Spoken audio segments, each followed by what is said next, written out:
Mettre là-dessus. Le mec qui a créé cette poubelle, c'est un génie. Parce qu'il y a plein de poubelles où les gens ils écrasent sur le plastique, ça fait crade et tout. Puis ça peut prendre feu. Voilà, et ça peut prendre feu. Là, il a fait un cendrier. Et franchement, l'idée est tout à fait. Maintenant, à savoir, est-ce que c'est une idée lyonnaise ou pas? Et ça retombe en plus sur du métal. Ouais, mais est-ce que c'est une idée lyonnaise? Je sais pas. Alors, il y a d'autres poubelles, ça retombe sur le papier. Et ça brûle. Eh bien, voilà. Professeur Couson, merci. Je vous en prie.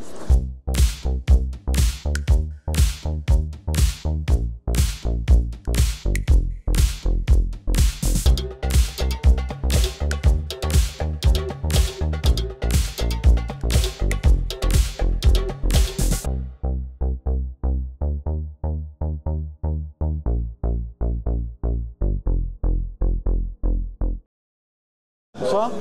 Bonsoir. Bonjour. Grégory, peut-être? Non, Grégory n'est pas là ce soir. D'accord. Ah, il sera pas là ce soir du tout? Non. Monsieur Chalmalo. D'accord. Un soir par mois, on se balade dans un quartier. Là, on va à Croix-Rousse. Puis on a dit à Grégory qu'on allait passer vous voir pour parler de la cuisine du web. Super. Voilà, tout simplement. Donc on a, là aujourd'hui on regroupe 150 entreprises lyonnaises du web. Donc ça peut être ça va de start-up à des agences web, des pure players web jusqu'aux vraies réussites web genre LDLC ou des grandes agences.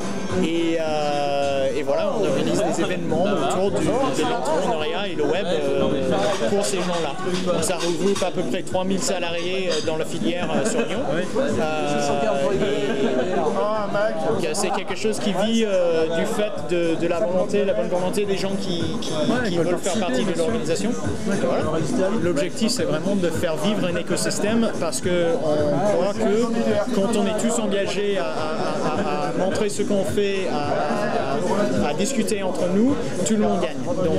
Donc voilà, on fait venir des gens du côté investissement en capital risque, des startups, des agences, des gens avec des expertises techniques, tous autour de cette même marque qui est la cuisine du web. Il y a plein de gens autour de la cuisine qui ont une volonté de créer un écosystème vivant.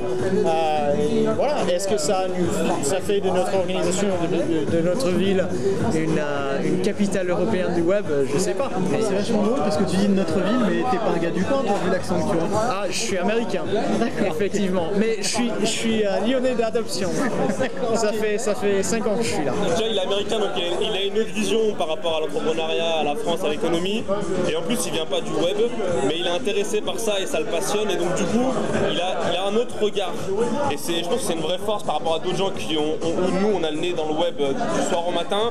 Il fait autre chose à côté. Et donc, du coup, il n'a pas peur d'innover, on va dire. Vraiment, c'est ça. Hein. Dans la Toby 1E, les accords. Bah oui, mais bon, c'est dur.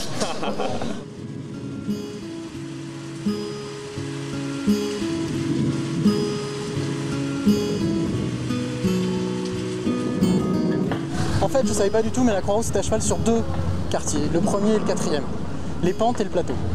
Tu vois, j'ai bien appris ma leçon. Tu as bien. Donc là, en fait, on va aller voir une jeune fille qui est toute jeune, qui a 13 ans et qui s'appelle Capucine. Et elle a fait quoi? Capucine, en fait, elle a écrit un bouquin parce qu'elle a été elle a dit qu'elle a été victime de harcèlement prof-élève. Et elle avait 2 choix, c'était soit la corde, soit le livre. C'est radical. Elle a préféré le livre et c'est ce qu'on va aller voir. Elle va nous expliquer pourquoi elle a fait ça.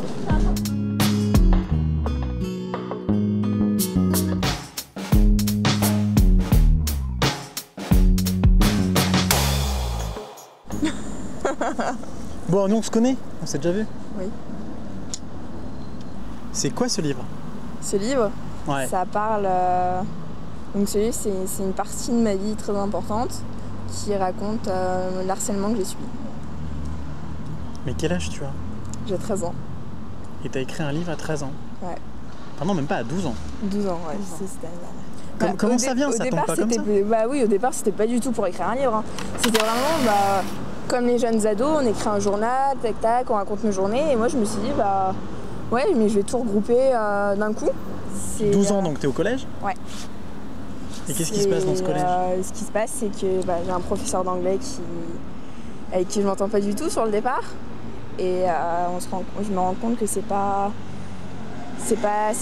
juste un professeur qui n'aime pas son élève, c'est plus pointu. plus pointu. Ouais, c'est un acharnement sur un élève. Tu t'es peut-être dit à un moment donné, tu as eu un doute, peut-être que tu t'es dit mais c'est peut-être moi qui me fais des idées ou Ah je sais ouais, pas. ça c'est sûr. C'est justement, fin de ma 6e, ma mère avait pris rendez-vous avec ma prof principale justement. Moment. Parce que j'avais quelques problèmes justement avec lui et en prenant rendez-vous avec ma prof principale, on discute et tout et elle nous dit justement que c'est pas du tout de ça, c'est son comportement, son tempérament, donc moi je laisse couler et 2 jours après j'avais une première crise. Ah oui, parce que oui, c'est ça, il y a eu les retentissements. Voilà. Ouais. Ça a engendré une pas mal de maladie trucs assez importante. et qui t'ont valu pas mal d'allers-retours. Pas mal d'allers-retours à l'hôpital, 300 à peu près. Avec pompiers, SAMU. Ça je savais pas, 300. 300 en Ouais. combien de temps? En. Je sais pas. De mai à janvier. Ouais, de mai à janvier. Donc mai 2011 à janvier 2012. Mais ça fait quasiment un par jour. Ouais, c'était ça. Capucine est la plus connue du SAMU de Lyon. On dit Capucine, on n'en disait pas le nom. Ils savaient que c'était Capucine. Que ça soit au collège ou à la maison, tout le monde savait que. Suivant l'heure, ils savaient où venir. Voilà. Les pompiers, je les connaissais tous parce que j'ai vu toutes les équipes défiler, ils me connaissaient. Certains soirs, j'en piquais des crises d'hystérie parce que j'en pouvais plus, quoi. Mais tu peux être chef des services des urgences alors. Ah ouais, mais trop. Hein. Je connais comment ça se passe et tout. Attends, Tu connais les Gère. procédures. Je connais ce type de problème. Ouais. Je viens de voir. Quel conseil tu me donnes? Je lui demanderais qu'il me raconte son histoire, de comment lui a pu le vivre, pour qu'on puisse en discuter, parce que je pense que d'en parler, mais hors psy, hors parents, enfin, de se confier à une personne qui l'a vécu, ça peut beaucoup aider. De toute façon, c'est sûr, si j'aurais pas eu cette force d'écrire et qu'on comprenne mon histoire, au jour d'aujourd'hui, je serais pas là en train de te parler et je serais même plus ici, quoi. On s'est donné rendez-vous ici. Ouais. Nous, tu sais, on se balade, on va jusqu'à minuit, 1h ce soir, tu vois, on se balade. Et là, en fait, on va aller rencontrer quelqu'un qui s'appelle Guillaume Ducongé. Son nom ne dit certainement rien, mais c'est quelqu'un qui, en fait, adore la Croix-Rousse, aime son quartier de la Croix-Rousse, mais il a créé une radio qui s'appelle Radio Quenelle. Ouais. Donc, ce que je te propose, c'est que tu viennes avec nous. Avec grand plaisir. Ouais? Ouais. Bah, allez, on y va. C'est parti. Go.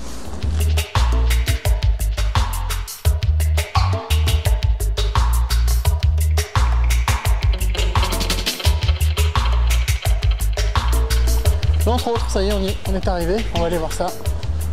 Guillaume Ducongé, l'émission radio. Allez, go!